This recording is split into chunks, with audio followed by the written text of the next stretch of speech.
सरकार का माल दरिया में डाल 6 कोटी ऊर्ध्व टंका व्यय निर्मित ओभरब्रिज एवं पलटि मधुआ आड्डास्थली पूर्त विभाग पक्षर जमापड़ी जनसाधारण टिकस ओभरब्रिज एवं जनसाधारण यातायात आसुवा बेले कार्यर सूचना फलक मरा जाना बन्या समय खोल बन्या पानी चलीगले बंद करा तेबे निमापड़ा पोरपणा ठारे धनुआ नदी में ओभरब्रिज को नहीं देखा यही रिपोर्ट।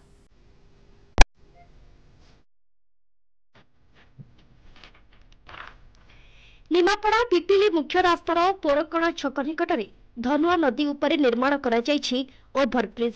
उद्देश्य थिला तले निर्मित होइतिबा ब्रिज टी धनुआ नदी रे बन्या आसिले ब्रिज उपर 5 फुट पानीर सुओ चले। मुख्य रास्ता रे बन्या जल न छाड़िबा पर्यंत यातायात एक रकम ठप हो जाए।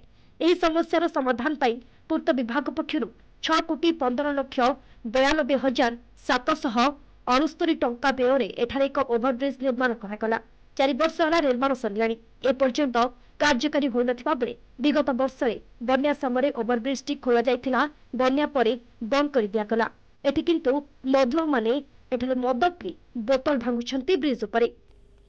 एठी तो आमे तो एठी देखु 3-4 वर्ष होला आमे लोकल लोक आमे 3-4 वर्ष होला ये कोनोसी कार्यकारी वर्तन किछि नै ब्रिज रो परिसमाप्ति किंतु ब्रिज कोन पय अचल प्रशासनिक व्यवस्था कि सरकार पर कोन त्रुटि आमे किछि मते जानि पारि नै बंद करा जाउ।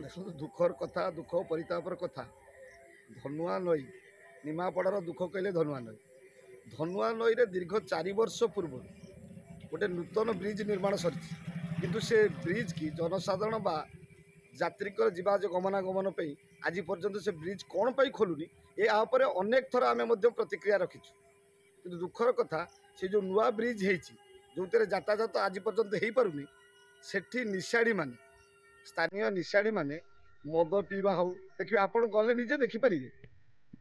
पुरी पूर्त विभाग आरटीआई सूचना अनुसार तथ्य दिया जाइछि ब्रिज को संयोग करुथिबा रास्तार जागा विवादित थिबारु ब्रिज टी बड़े कार्यकारी होई परनाही। तदारख करुथिबा पूर्त विभाग असिस्टेंट इंजीनियर प्रशांत कुमार दास एवं सुपर क्लास ठिकादार भगवान बेहेरा जहां तत्वावधान में एही ब्रिज निर्माण होछि किंतु जागा विवादित थिबारु ब्रिज कार्य होई परनाही जहां आरटीआई तथ्य कहछि। तेबे एठी प्रश्न जदि ओभरब्रिज को संयोग करुथिबा रास्तार जागा विवादित थिला तेबे सेतेबेले जागार समाधान न कराई किभଳି भाबरे पाखापाखि 7 कोटी टंकार प्रकल्प करागला। जागा विवादित थिबा बेले उक्त जागार किभଳି 6 कोटी 15 लक्ष 90,000 टंका व्यय करागला बोली साधारण लोके अभियोग करछन्ते। तेबे स्थानीय विधायिका तथा उपमुख्यमंत्री प्रभाती पंडा एही समस्यार समाधान खूब शीघ्र कराजिबो बोली कहि। बन्या आसे ए जो पूर्व ब्रिजटा तळे अछि जो पुराना ब्रिजटा जो विपद समय अछि सेटा पूरा बुडी जाए और ये रूट पूरा पूरी बंद हुए धन्यवाद प्रबल बन्या हुए एवं रूट बंद हुए देखिए पूर्व सरकार जो मान थिले से माने को चिंता कले एवं डीपीआर नै कि 18-19 रे एटाको टेंडर कले नुवा ब्रिज होवा पाई कि एवं 2-3 वर्ष 18-19 20-21 भितर ब्रिज टी काम संपूर्ण सरी गला।